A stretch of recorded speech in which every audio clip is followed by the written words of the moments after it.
Well, sure. Thank you, Michael. And thank you to NYPAY for having me here this evening. My name is Neil Kaufman.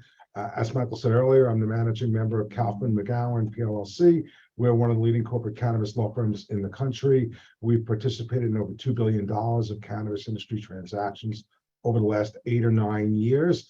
And if I may, I'd like to sort of weave together some of the threads that we've started discussing tonight and clarify a couple of things. So first of all, let's be clear. Banking services are critical to all levels of the cannabis industry. We tend to focus on the retailers because there are so many of them, but many of our cultivation and processing clients are also badly need banking services. Dean is absolutely right that the FinCEN guidance has been the foundation of the ability for banks to provide banking services to the cannabis industry for a long time. The FinCEN guidance itself was built on the Cole memo.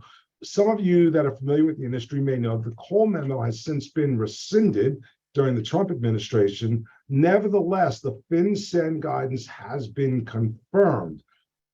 Actually, the Cole memo priorities are very similar to the general priorities that U.S. attorneys operate under.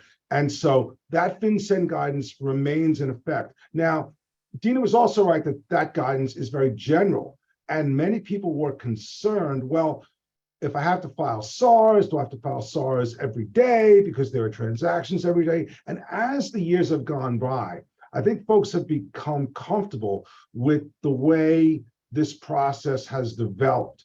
There has been no rush by regulators to crack down on banks providing services to cannabis companies at all. There are very few reported regulatory actions taken.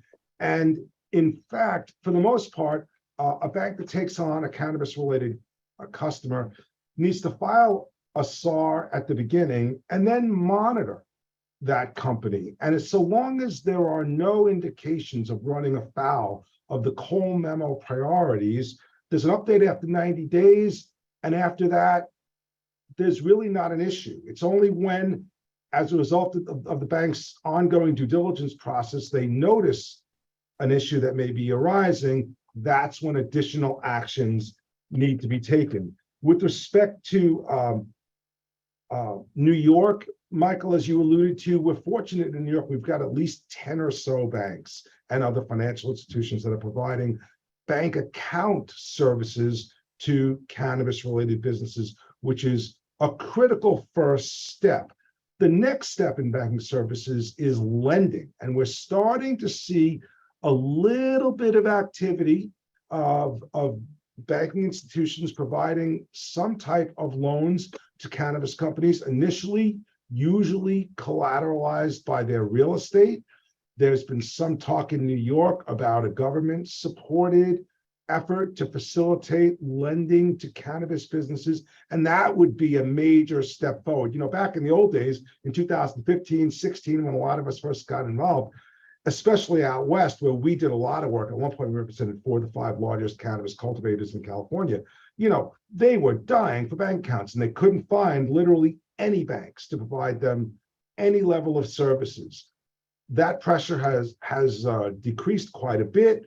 There are now banks like Dart Bank and some others that do provide services in multiple states. So that sort of crisis mentality that we had a number of years ago has eased. But expanding into lending is a whole different ballgame. I think banks will find it attractive to go into that more and more as they realize that they can generate a higher return on their capital, because cannabis and lending generally throws off a higher interest rate that your borrowers will pay than non-cannabis. And then, you know, as Carol indicated, payment processing is really the backbreaker right now in the cannabis industry because it's controlled by MasterCard and Visa, and they just won't do it. Now, we're all going to be interested to see what happens if the Safe Banking Act passes Congress, whether that will make the payment processors more comfortable whether that might be extended to the capital markets on some level. And if either or both of those things happen, I think we're going to see an explosion of financial services being provided to the cannabis industry.